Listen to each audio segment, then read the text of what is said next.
Hi guys, in this tutorial we're going to see how to extend the background of an image. So let's get into it. First, go to the crop tool and enlarge the image, the side you want to extend. Press enter.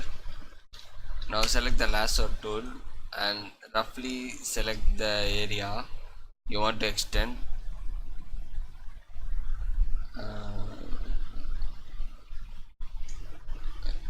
Now hold shift and backspace and check whether it is in content aware.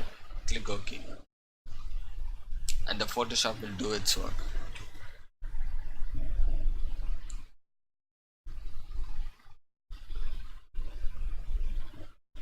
And press Ctrl D for deselecting.